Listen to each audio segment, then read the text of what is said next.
امام اعظم امام ابو حنیفه رحمت الله علیه په ګوان کې په پړوس کې یو کس وو، هغه د خپل بچی سره د کور په چت باندې ویده کېده. کله چې د امام ابو حنیفه رحمت الله علیه انتقال وشو، د دې دنیا نه ولاړو، نو هغه بچی خپل پلار ته وویل، وای ای پلاره، دا مخامخ چې کوم مونږ ګوان کې یو کور دی، د دې کور په چت باندې یوه ستنه وه، هغه ستن اوس په نظر باندې نه راځي، د دې څه وجه ده؟ چا ماته کړې ده؟ چا غورځولې ده؟ ولې په نظر نه راځي؟ نو دغه پلار یې ډېر سخت وژړل. د دې ژړا په حالت کې خپل بچي ته وویل، ای بچایا، دغه ستن امام اعظم امام ابو حنیفه رحمت الله علیه و، هغه اوس د دې دنیا نه ولاړو، هغه ستن نه وه، هغه ستن بالکل اوس ختم شوې ده، هغه د دې دنیا نه ولاړله، هوا غورځېدله.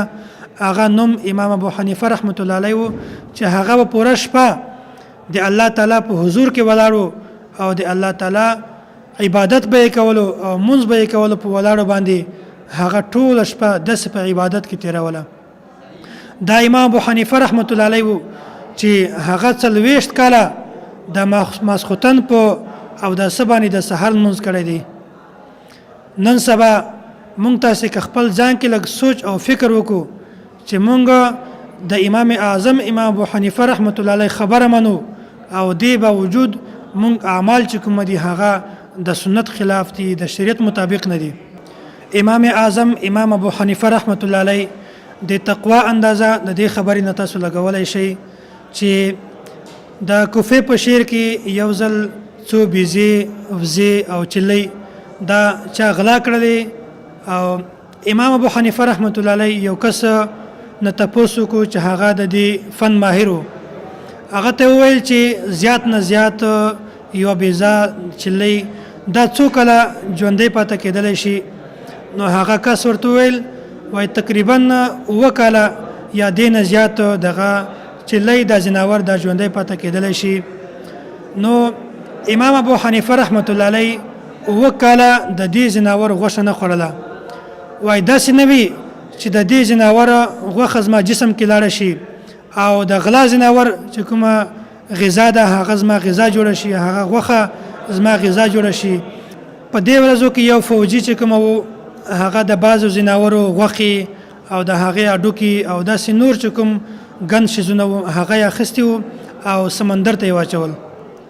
بیا امام اعظم امام ابو حنیفه رحمت الله علیه یو کس نه تپوس وکړو چې هغه د دې فن ماهر و، وایي دا کوم په اوبو کې چې کوم ماهی دی دا څو کاله زیات نه زیات ژوندی پاتې کېدلی شي؟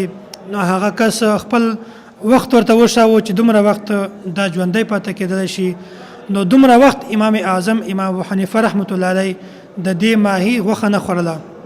وایي داسې نه وي چې مونږ د دې ماهی غوښه وخورو او دا ماهی چې کومه دی دا د هغه ځناور غوښه خوړلې وي چې کوم ځناور په بازار کې غلا شوی دی.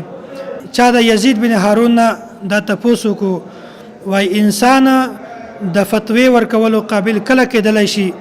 نو هغه جواب ورکړ، وایي انسان هله د فتوی ورکولو قابل جوړېدلی شي چې یو انسان د امام اعظم امام ابو حنیفه رحمت الله علیه مقام ته ورسیږي. الله جل جلاله دې مونږ تاسو ته د دین سمجھ را نصیب کړي او په دې باندې د عمل کولو توفیق را نصیب کړي. واخر دعوانا ان الحمد لله رب العالمین.